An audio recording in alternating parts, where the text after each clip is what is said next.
Hello friends, good morning.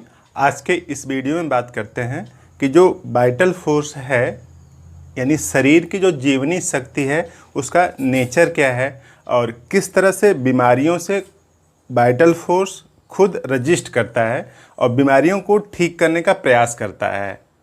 लेकिन हम लोगों की गड़बड़ी की वजह से वाइटल फोर्स अपना काम नहीं कर पाता और इस तरह से मेटाबॉलिक डिसऑर्डर या फिर दूसरी बीमारियां उत्पन्न होती हैं। तो आज इस वीडियो में यही बात समझते हैं।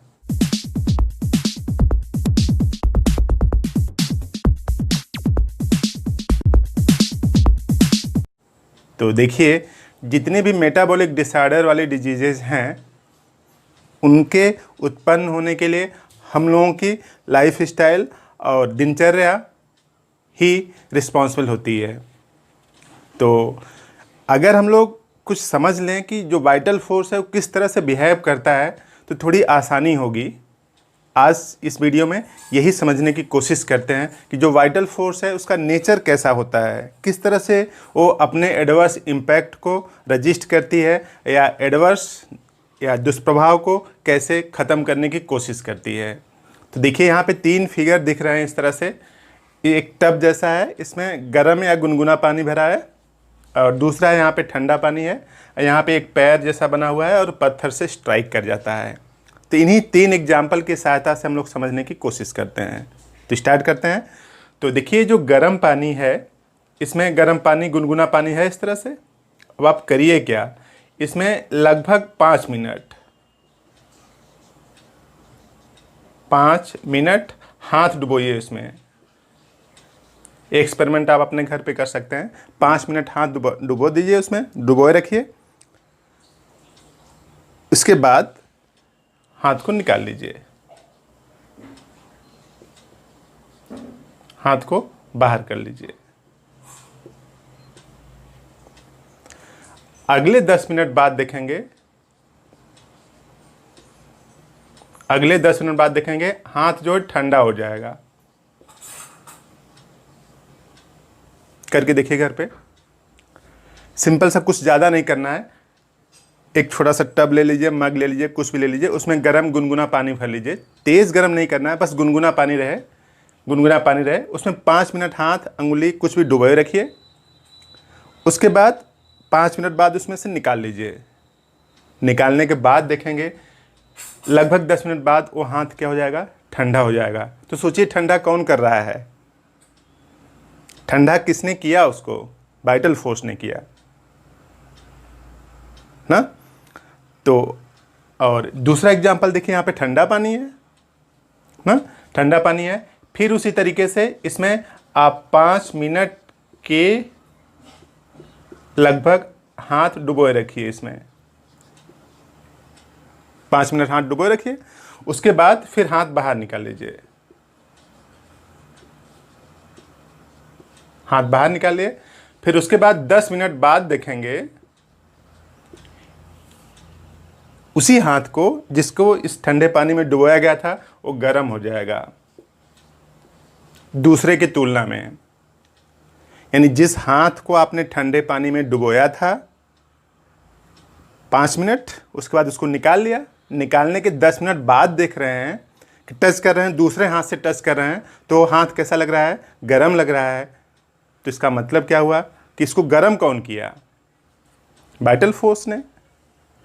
तो कहने का मतलब क्या है कि शरीर के मेटाबॉलिक डिसऑर्डर को डिस्टर्ब करने के लिए अगर कोई बाहर से फैक्टर आ गया तो शरीर उसको खुद रजिस्ट करती है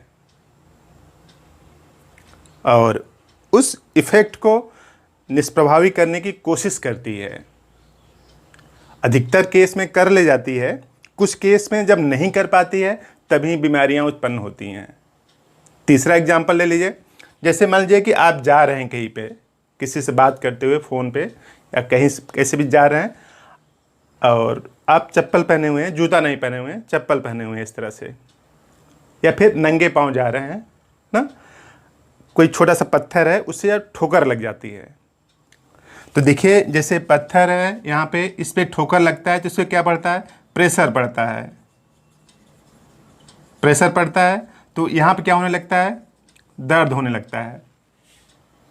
जब दर्द होने लगता है, जहाँ जो ही ठोकर लगता है आप उस पोर्शन को कस के फिर दबाने लगते हैं। जैसे आप जा रहे हैं, ठोकर लगी और उस ठोकर लगे वाले पोर्शन पर आप अंगुली या हाथ से खुद प्रेशर लगाते हैं। तो सोचिए, प्रेशर लगाने के लिए आदेश कहाँ से मिला, वाइटल फोर्स से मिला ना। और फिर जब ये दर्द होता है, उसी दर्द को निजात लेने के लिए आप फर्दर फ्री प्रेशर लगाते हैं। अब प्रेशर लगाते हैं, उसके बाद धीमे धीमे छोड़ते हैं, तो दर्द में आसानी होती है। सोचिए, ठोकर लगी, फिर दर्द हुआ, आपने सडनली उस पोर्शन को पकड़ा, फिर दबाया, ऐसे प्रेशर लगाया और कुछ टाइम बाद यहाँ पे क्या आ जाएगा, सूजन आ जाएगा।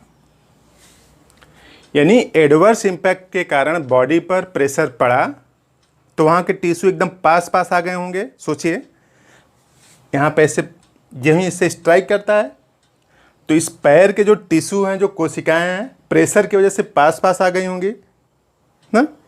तो आप उसको होल्ड कर लेते हैं, उसके बाद धीमे धीमे छोड़ते हैं। तो बॉडी का जो वाइटल फोर्स है वो क्या करता है, यहाँ पे सूजन उत्पन्न कर देता है, कोशिकाओं की साइज बढ़ा लेता है ना। इवन ऐसे समझिए कि जैसे मान लीजिए कि यहाँ पे इस तरह से है, ये हाथ है ना, आप इस पे रोज़ ऐसे ऐसे 2 मिनट 3 मिनट ऐसे करा करिए। रोज़ एक ही जगह पर 2 से 3 मिनट ऐसे करेंगे ना, तो यहाँ वाले जो टिश्यू है ना, जो कोशिकाएं हैं, वो मोटी हो जाएंगी और यहाँ पे आउट ग्रोथ जैसा होने लगेगा। क्यों? पैड जैसा बनने लगेगा। क्यों? क्योंकि बॉडी को लगता है कि यहाँ पे जो प्रेशर इम्पैक्ट पड़ रहा है, उस प्रेशर को निगलेक्ट करने के लिए उस वहाँ पे टिश्यू हार्ड कर देता है, आउट ग्रोथ हो जाती है। इवन और सिंपल से एग्जांपल, जैसे एक छोटा सा बच्चा है, अभी जस्ट चलने स्टार्ट किया है, छोटा सा बच्चा है, तो वो चलता रहता है ऐसे और गिर जाता है। जब गिर जाता है तो आप सडनली तुरंत उठा देते हैं। तो अब ऐसे अगर आप बार बार कर देते हैं तो बच्चा जितनी बार भी गिरेगा चलते हुए फर्श पे, उतनी बार आपसे आशा करेगा कि आप आके उसको उठाएं ना। तो आप उसको आके उठाएं तभी उठेगा। तो उसके अंदर दरअसल ये सोच डेवलप हो जाती है कि मैं अपने से उठ नहीं पाऊंगा, जब गिर जाता हूं तो कोई उठाएगा तब उठेंगे। तो बच्चा फर्श पे जब चलता है तो अगर वो गिर जाता है चलते ना, तो कोशिश करें, छोड़ें उसको अनदेखा करें, देखिए अपने आप उठ के चलने लगेगा, उठ के अपने पास, अपने आप आपके पास चला आएगा उठ के। तो क्योंकि उसके अंदर भी तो वाइटल फोर्स है, और अगर आपने उसकी हेल्प की तो हर बार वो कोशिश करेगा कि आप जाके उसकी हेल्प करें। तो ऐसे ही कुछ नेचर है वाइटल फोर्स का। ढेर सारे एग्जाम्पल हैं, आप भी जानते हैं।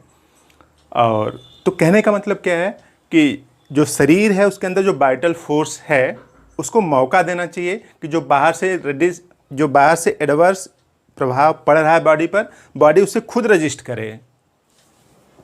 जब बॉडी खुद रजिस्ट करेगी तब वो नेचुरल क्योर होगा। बॉडी खुद रजिस्ट करेगी तो नेचुरल क्योर होगा। कुछ लोग बोलते हैं कि ज़रा सा भी सर दर्द करता है तो मैं एक टेबलेट रखा हूँ, उसको ले लेता हूँ और रिलैक्स हो जाता है। तो अगर आप पेन किलर लेते हैं तो बॉडी को आपने निगलेक्ट किया। बॉडी जिस काम को कर सकती थी उस काम को आपने पेन किलर की सहायता से करवाया। तो होगा क्या, कुछ टाइम बाद जब पेन किलर आप लेंगे तो बॉडी काम नहीं करेगी, क्योंकि बॉडी को लगता है कि पेन किलर आने वाला है। वाइटल फोर्स किस तरह से लगता है कि अभी कोई पेन किलर आ जाएगा और बॉडी को किल करेगा। तो बॉडी की जो डिफेंसिव मैकेनिज्म है वो सप्रेस होने लगती है, कमज़ोर होने लगती है। तो इस तरह से बॉडी को मौका मिलना चाहिए किसी भी बीमारी को दूर हटाने के लिए। अगर आप सडनली उसके नेचर को, इम्पैक्ट को अगर किसी बाहरी फैक्टर द्वारा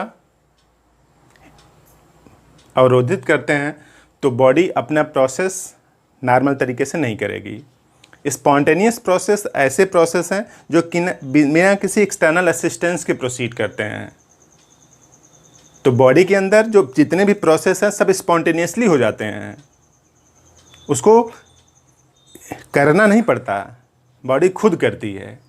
जैसे कहीं पे भी बॉडी में इन्फेक्शन होगा, कुछ होगा, तो बॉडी थोड़ा सा टेम्परेचर बढ़ा लेती है, फीवर को बढ़ाती है, टेम्परेचर बढ़ाती है। टेम्परेचर बढ़ाने से क्या फ़ायदा होता है? देखिए, टेम्परेचर को बढ़ा लिया थोड़ा सा, टेम्परेचर को बढ़ाने से जो एंजाइम है ना, बॉडी के अंदर जो एंजाइम है उनकी इफ़िशियंसी बढ़ जाती है। तो टेम्परेचर का बढ़ना डिफेंसिव मैकेनिज्म है। टेम्परेचर कम करने की दवा तभी लें जब फीवर काफ़ी देर तक लगातार हाई फीवर बना हो, तभी लें। हल्के फुल्के बुखार में तुरंत दवा न लें, क्योंकि वो बॉडी के डिफेंसिव मैकेनिज्म है। टेम्परेचर बढ़ता है ताकि एंजाइम की इफ़िशियंसी बढ़ जाए, और जब एंजाइम की इफ़िशियंसी बढ़ जाएगी तो जो एडवर्स इम्पैक्ट है उससे फर्दर बॉडी रजिस्ट करके बाहर निकल पाएगी। तो इस तरह से वाइटल फोर्स के नेचर को समझ लीजिए। और करना क्या है आपको, कुछ चीज़ें, छोटी मोटी चीज़ें आप करते रहना है और आप बीमार होने की संभावना से बच सकते हैं। तो करना क्या है, दिनचर्या नियमित रखें, यानी सोने जगने खाने पीने का टाइम लगभग मोरलेस नियत रखें। तो उस समय बॉडी अच्छे से उस प्रोसेस को, टास्क को कंप्लीट करने के लिए तैयार रहती है। जैसे आप 10 बजे अगर खाना खाते हैं तो 10 बजे के आसपास आपको भूख लग जाती है, इसका मतलब बॉडी उस काम करने के लिए एक्टिव है, इफ़िशियंट है। अगर आप 10 बजे खाना खाते हैं, कभी 3 बजे खाते हैं, कभी 5 बजे खाते हैं, तो बॉडी को पता ही नहीं चलता कि कब खाना खाएगा आदमी। तो बॉडी उसी तरीके से कुछ समय टाइम बाद इरेगुलर हो जाती है, भूल जाती है कि हमें काम भी करना है। डायबिटीज़ में यही होता है, जितने भी लोग हैं खाना खाते हैं तो शुगर लेवल बढ़ जाता है। अगर नियत समय पर आप दिनचर्या नियमित रखते हैं तो शुगर लेवल वापस आ जाता है। तो जैसे आप बॉडी के साथ करेंगे, मोरलेस बॉडी अपने डिफेंसिव मैकेनिज्म में उसी तरीके से प्रोसीड करेगी। तो दिनचर्या कोशिश करें नियमित रखें, सोने जगने खाने पीने का टाइम लगभग नियत रखें, तो काफ़ी आसानी होगी। तो शरीर कम एनर्जी में इफ़िशिएंट तरीके से काम करेगी। और लगभग 6 से 7 घंटे नींद लें, क्योंकि सोते समय ही मेंटल रेस्ट, सोना मतलब मेंटल रेस्ट होती है। जब मेंटल रेस्ट में है, फिजिकल रेस्ट में है, तो बॉडी की जो एनर्जी है वो यूटिलाइज होती है एंटीबॉडी को बनाने में। और भूख से थोड़ा सा कम खाएं, जितनी भूख लगती है उससे थोड़ा सा कम खाएं, तो अच्छे से काम कर पाएगी बॉडी, डाइजेस्ट भी कर पाएगी, एसिमिलेट भी कर पाएगी, प्रोसेस ठीक से चलेगा। और सुबह हल्का व्यायाम जरूर करें, हल्का फुल्का व्यायाम जरूर करें सुबह। अगर आप ऑफिस में जॉब करते हैं ना, यानी अगर आपकी जॉब ऑफिस में है, फिजिकल वर्क बहुत कम है, तो आप सुबह एक्सरसाइज ज़रूर करें। और अगर आप गांव में हैं, खेती करते हैं, इस तरह से और कोई काम करते हैं जिसमें फिजिकल वर्क ज़्यादा है, तो एक्सरसाइज उतनी ज़्यादा मायने नहीं रखती, क्योंकि आप पूरे दिन भर एक्टिव हैं। और दर्द निवारक टैबलेट्स का उपयोग कम से कम करें। जो पेन किलर हैं कोशिश करें ना लेना पड़े, थोड़ा सा मौका दें बॉडी को भी, ताकि बॉडी डिफेंसिव मैकेनिज्म को खुद नेचुरल तरीके से क्रिएट कर सके। क्योंकि हम लोग जो बाहर से क्रिएट करेंगे ना, वो नेचुरल नहीं होगा, वो आर्टिफिशियल होगा। तो स्पॉन्टेनियस प्रोसेस की डिफिनेशन है, process which proceed without external assistance. बिना एक्सटर्नल असिस्टेंस के बॉडी किसी प्रोसेस को प्रोसीड करती है, तो उसी को नेचुरल प्रोसेस बोलते हैं। बाहर से जो आप मेडिसिन लेते हैं वो नेचुरल नहीं है, वो आर्टिफिशियल है। तो नेचर को, नेचुरल फिनोमेना को आर्टिफिशियल फिनोमेना से रिप्लेस ना करें। तो इस तरह से आपको बात कुछ समझ में आई होगी। तो प्लीज़ इसको लाइक भी करना है और सब्सक्राइब भी करें और फ्रेंड्स को भी शेयर करें। काम की बात हमने आपसे बताई और आप दूसरों से बताइए। तो आपने पूरा वीडियो देखा, थैंक यू।